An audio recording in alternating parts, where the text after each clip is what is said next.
Hi, this is Kevin Thomas, and welcome back to the At Home Film Festival. This episode might get me the most views I've ever had, or the fewest, because I am doing a bunch of sexually explicit, raw, natural, real, sensual films that might put off a few people. But they're not porn. Sometimes you need the sex scene to liven up a movie or to make it seem more realistic. So let's watch a few movies together, but if you don't want to see sexuality in its realness with people and fetishes, tune out today and I'll see you next week. Otherwise, me and my little date here are going to get so ready to watch a bunch of sexy movies. Yes. So come on, let's start the festival now, okay? Okay. Our first movie, Dry Wind, really the only way you can get it right now is by the unrated, uncut version DVD. It is on one streaming device that I don't support, but oh my God, this movie, Daniel Nolasco, director of this film, has become my new best friend.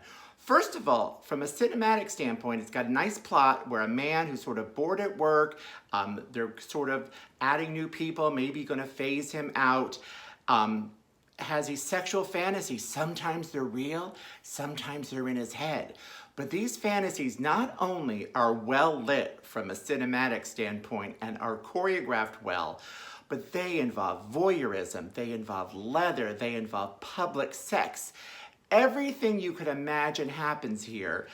And I'm telling you, there is one scene in particular that is super erotic, and I know they weren't acting. It has the most beautiful cock you'd ever see. I used to always call beautiful cocks the bigger the better. This cock is really a nice size and it's just wonderful to look at. And that cock reaches a climax that there's no way an actor could do that just for the scene. It was real. But you know what? It just adds to everything wonderful about this film. Don't just think it's here for the sex. This is a quality movie no matter what, whether it's sexy stuff you're looking for or a good plot. Love this movie. Thank you, Daniel, for such a terrific film. Speaking of sexual realness, you must see I Want Your Love by Travis Matthews. He is a writer-director that I've come to really appreciate because he's real. His sex scenes are real, his actors are real. They don't seem like acting, it seems like we're eavesdropping on regular people's lives. Like I Want Your Love, which takes place in San Francisco, is about a bunch of friends and their different aspects and times in their relationships and how they interact with each other and their beloved or their sexual partners. And I recall in particular, there's this one sex scene that is so raw that I really felt it was a couple having sex. They were just regular bodies. They weren't like models trying to impress us. And that climax was so real that I am sure it wasn't acting. Travis has done a lot of sexually driven movies, and one in particular that you might also want to catch is Leather Interior Bar, which is about the outtakes refilmed from the movie Cruising, which got cut from the film because they were way too explicit. That may have stopped the studio system in 1980, but did not stop Travis from recreating it. Catch this on Here, and if you subscribe now, you'll get 30% off an annual subscription on Here TV. Yay! Let's watch it! But Taxi Zum Klo, a German film which means taxi to the toilet, is available to purchase on Breaking Glass Pictures, which you could find on most streaming devices. This movie is really the first film I saw that was super explicit and kind of shocked young Kevin. It's about a teacher who has a normal teaching day by life, but at night he has fetishes. He likes piss. Like, there we go. Taxi to the toilet, after all. Glory holes. Every aspect of what other people would call perversion, but in the gay world, it's pretty much the norm. It is a really frank film. Everything about it's wonderful. It opened my eyes to learning things about gay sex, which was actually helpful for young Kevin. So if you have a fetish, this is definitely the movie to catch. Oh, look at that lineup. So now we have Paris 559, Theo and Hugo. Kind of a long, boring title. And anyway, I think of this as the French polar opposite of the movie Trick. In Trick, you had two guys that are trying to find a place to have sex and then they fall in love. In Paris 559, you have two guys that meet at a sex club. So the beginning of this movie is super sexual. I mean, anything you would think that could happen in a sex club does, and we get to watch it in this film. Oh, yes, we do. Yet, after they leave the sex club, guess what? They kind of go on a date. They get to know each other. They have a wonderful overnight adventure. Who would think after getting wood down below, afterwards, your heart would get involved in a movie? Right now, you can catch us on Tubi, so go there and watch it because it's really, really terrific. And I love the sex and I love the story beyond the sex. Back to France with Sauvage Wild. Okay, first of all, from personal experience, I find the French cock to be my favorite. So if anyone who's French out there and they have a cock and they want to come talk to me, comment below. But this movie is about two friends that are hustlers. I mean, they all need to do what they need to do to make money. They actually start developing a relationship with each other, but yet sometimes the hustling part gets in the way.